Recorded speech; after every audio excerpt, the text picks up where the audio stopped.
Hi TOSers, thank you for tuning in to today's program. On this episode, we'll be looking at the challenges and limitations with the education system in Nigeria. According to Section 15 of the Child's Right Act, every Nigerian child should have access to good, quality, and reasonable level of education. Quality education is a right and not a privilege. Therefore, should be achievable and accessible to everyone and not just a certain class of the populace.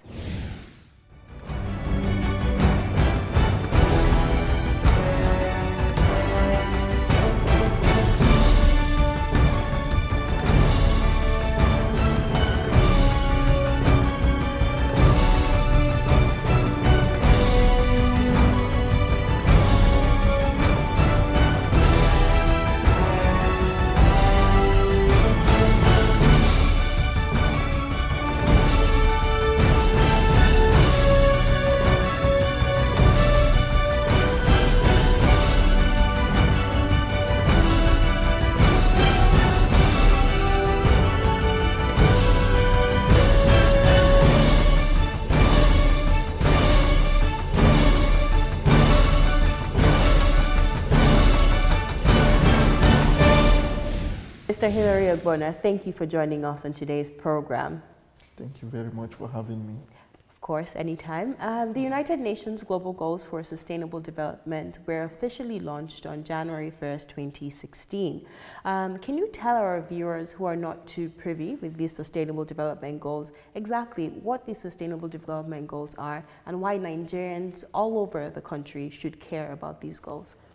Thank you very much, and I want to commend you for inviting us for this program. The Sustainable Development Goals, SDGs in short, are a set of 17 goals and 169 targets that have come to replace the Millennium Development Goals, which I'm sure you and your viewers are familiar with. This new set of goals build upon the success we recorded with the MDGs and the challenges we are facing in today's world. They include social development challenges like education, like health, continuing from the MDGs. But the SDGs now also include environmental concerns like the climate change issues, biodiversity issues, sustainable consumption, and it pushes further the boundaries of socio-economic development, having new goals around inequalities. Today you have read many reports that say that the 70 richest people in the world have a combined resources of more than half of the world population. And that really shows you that inequality is real, climate change is real, and so we are also in a world where countries are facing challenges of financing their economies, challenges of wealth, and so you need an overarching set of global agenda that would drive countries, that countries would commit to in order to deliver good governance, in order to deliver social and economic development that are people-centered and inclusive for the next 15 years. And that is what the SDGs are all about. Great, that's very concise. Given the current state of our economy right now, the dwindling oil revenue and drop in oil prices, how can the Nigerian government successfully fund the Sustainable Development Goals for the next 15 years?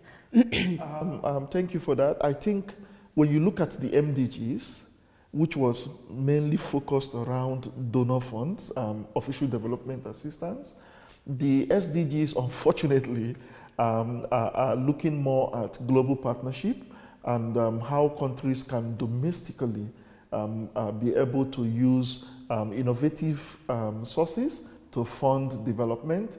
Earlier, before the SDGs were adopted in September, the world met in July in Addis Ababa, Ethiopia, in the third conference, Financing for Development Conference, where it was really agreed on a lot of parameters how countries can on their own be able to generate resources, be able to generate both financial and other kinds of resources that they will fund the SDGs with.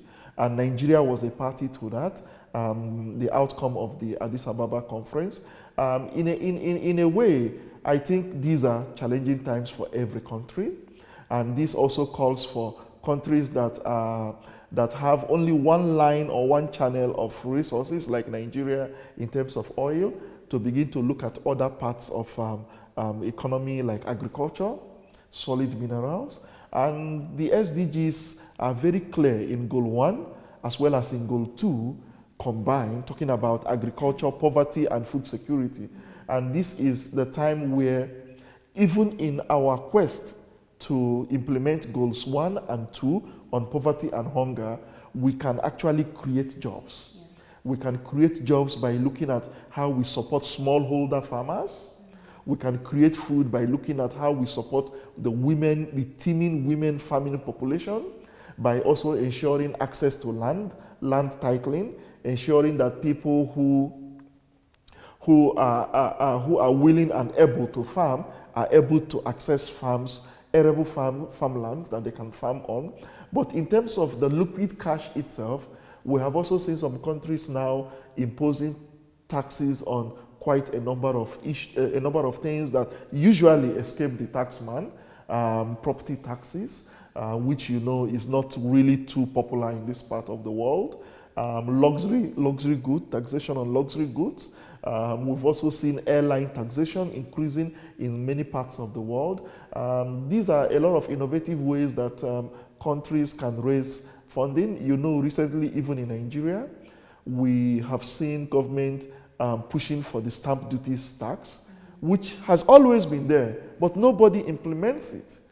So I really want to believe that a country like Nigeria, economic giant, Africa's #1 economy, can actually, by diversifying its economy, be able to raise funding that it would use to implement the SDGs. I think the area of poor infrastructure is a common denominator in all the SDGs, all the Sustainable Development Goals. What policies can we look to the Western countries for, the more developed countries for, that Nigeria can implement to improve on its poor infrastructure?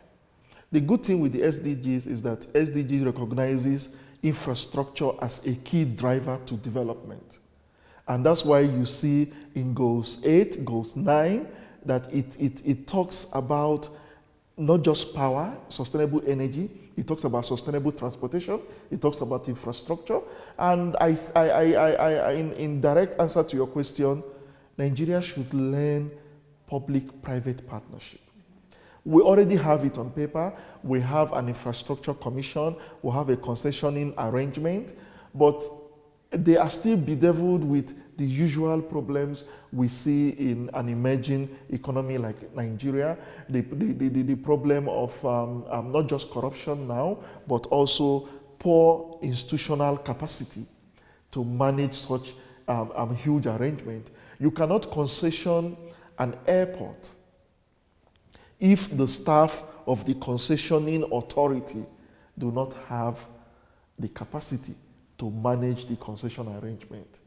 And I think why concessioning, why public-private partnerships could help jumpstart the economy, could help build infrastructure across the country. It is also important that we have strong regulatory frameworks that would make that not just effective, but also sustainable and long-lasting. And I think Nigeria can do it. That brings me to our topic for this week and this episode that we're airing today on education. From our research and investigation, we realized that education is actually not free in Nigeria. Free education is actually not free. There's no such thing. There are different levy charges such as PTA, textbooks, uniforms, and all other kind of sorts that the poorest of the poor in our society still cannot afford to attend school. So what is the UN's policy on this, and how can Nigeria reach a stage where education can actually be provided for those who cannot afford it? I know that there have been a lot of studies around what we call the user fees in education. On one hand, on paper, education is free, but when you come to school, you are asked to pay 10 naira for PE, 200 naira for PTA, and so many things that they call. And some of the best practices we've seen coming out of different countries, Kenya, Ethiopia, Rwanda, and even some parts of Nigeria, is these school-based management committees where parents, school authorities, government come together to manage schools. That's one way of, because some of the fees you have mentioned are actually illegal. They are frowned against by government. Even the UN does not accept that.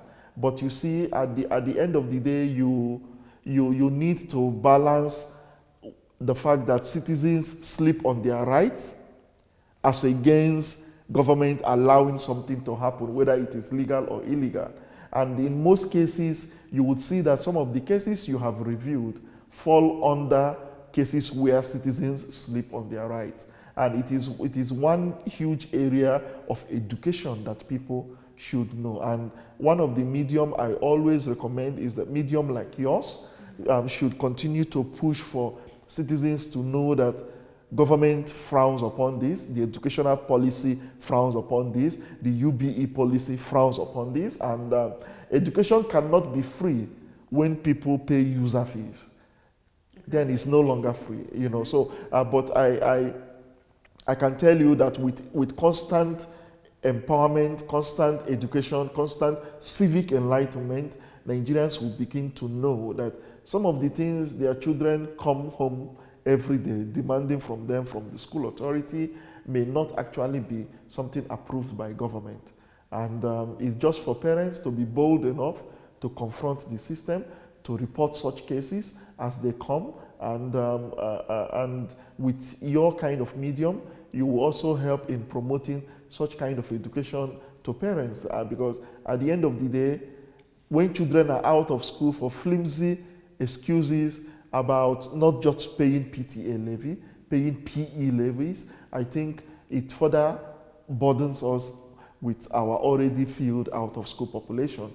You know, when a child decides to go to school, when a father or a mother or parents or community decide to send a girl, a boy to primary school, such should be celebrated.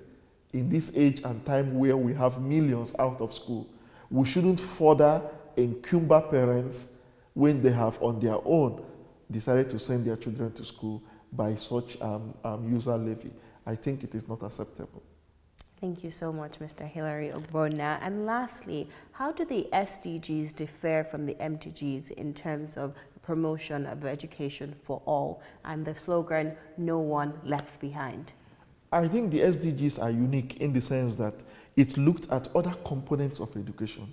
Education is not just universal basic education. As the name implies, it is the basics of the education. But you cannot just send children to school when the teachers are not qualified. You cannot just send children to school when the teachers are not motivated. You cannot just send children in one section of the country, they continue to go to school, and another section of the country, they don't go to school. So in a nutshell, the SDGs continues with the universal basic education paradigm, but it goes further to look at issues of equity in education. It also goes further to talk about teachers' quality, teachers' motivation, but beyond that, it now added secondary education as free. So, and it also looked at illiteracy. It looks at issues of literacy, illiteracy, and vocational education. So I think the SDGs want what we call functional education for people who are old, that they can no longer subject themselves to the UBE structure.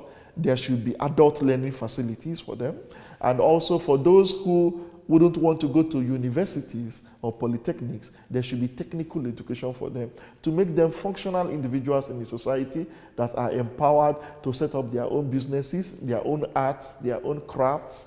So in a way, you can say that the SDGs attempted to be a total package for education. But, you know, as it says, everything depends on how it is implemented in the field. And we really hope that no one will be left behind. Thank you so much for joining us in today's program. Thank you very much. Thank you for having me.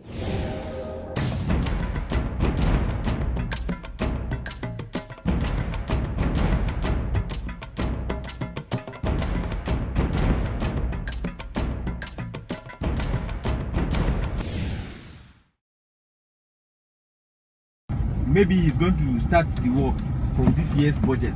You know, they have not started implementing anything yet. That's why. But they've connected you to the public water supply. Yes, we have water now. We have water. 24 hours. 24 hours. It's here, isn't it? Here, this way. Sorry.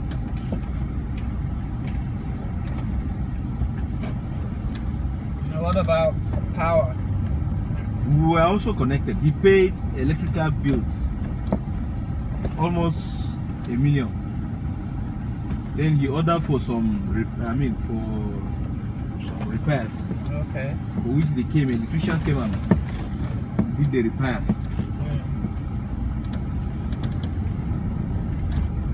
So at least you have light, you have water. But the light has not been circulated. It's not in the whole... Because the classroom has no light. Even that of the hostel was illegally connected by the students.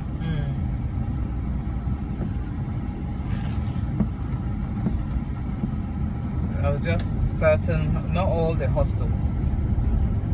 Not all. He's taken office. This is his second term. Yes. He still doesn't know where to get the money to fund the education. But the situation, I'm very sorry, I'm telling you this thing. Not that I voted him. I voted him. But the fact is, things is not moving the way it is expected. He is trying his best at his own capacity as a governor, but people are sabotaging his effort. Okay, so like he has when he released phone, the phone will not reach the school. That's the fact. From the ministry? Yes. Okay. Because some people will look at it as if it's the school that is at fault. You know. You see, the fact is, from the arrangement, one student will be given 10 naira per meal. And that's the official arrangement, or that is the official arrangement, and that should even be maintained. 10 naira. 10 naira what per can day. 10 naira do? 30 naira per day per student. 30 naira per student a day. Every day. So what can 10 naira do? That's it now. But the question is it even meeting? Are they meeting up with the 10 naira? Okay. They are not now. Even 10 naira.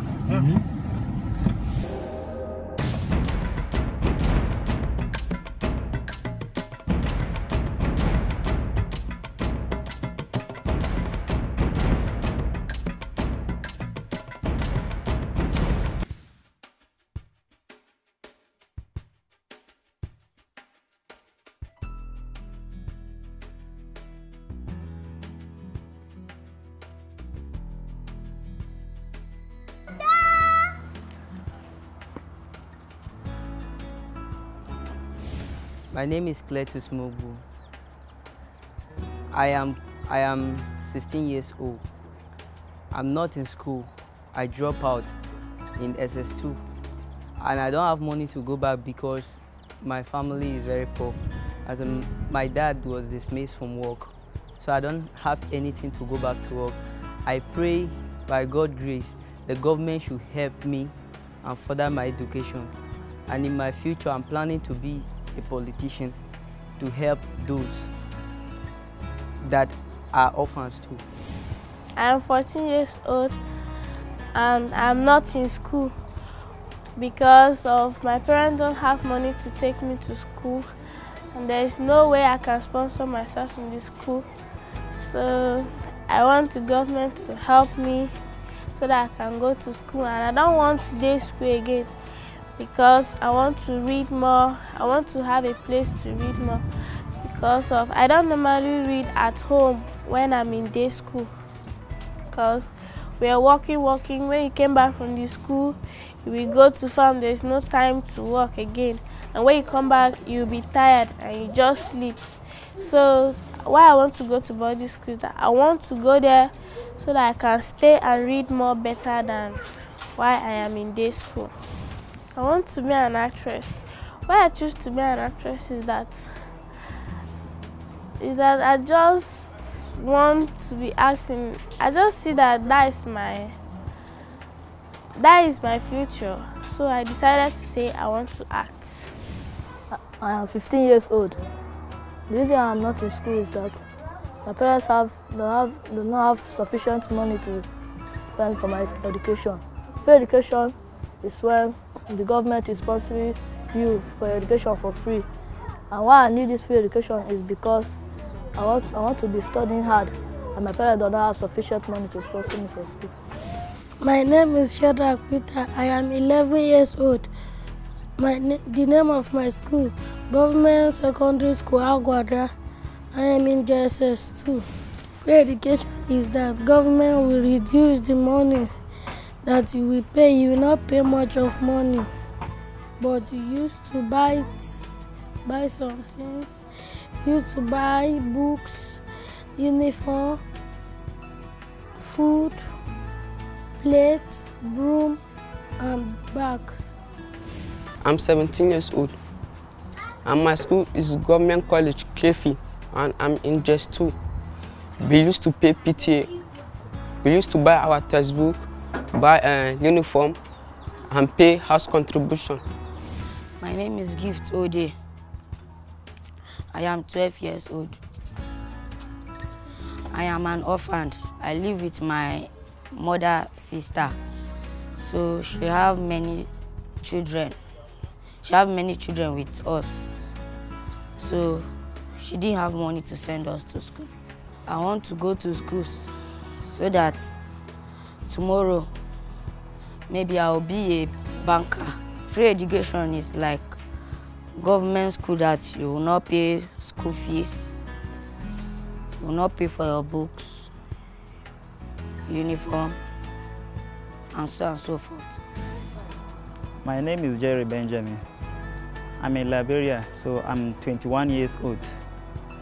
And I finished my SS3 2014. So in the processing of finishing my SS3, before then, I survived before finishing my SS3 by packing sand, doing some farm work for people, and sometimes I used to clear farm for some people before I gather money to go back to school. So glory be to God, 2014 I finished my SS3, and now I'm a librarian. During our own time, there was not free decent education, so I survived. So I give all the glory to God. That's it for today's episode of the Osasu Show. Please consider making a donation to further the education of the children we featured on today's program. Nelson Mandela once said, "Education is the most powerful weapon which you can use to change the world." We are hoping that as a result of this interview, stakeholders in the education sector will implement sustainable policies that will mend Nigeria's devastated school system and ensure both male and female are able to have a completely free, equitable, quality primary and secondary education, leading to relevant and effective learning outcomes. That's it for today's program. You can watch all past episodes on our website, www.theosasushow.com. Don't forget to connect with us on social media at The Osasu Show on Instagram, Facebook, and Twitter. Until next time, take care and God bless you.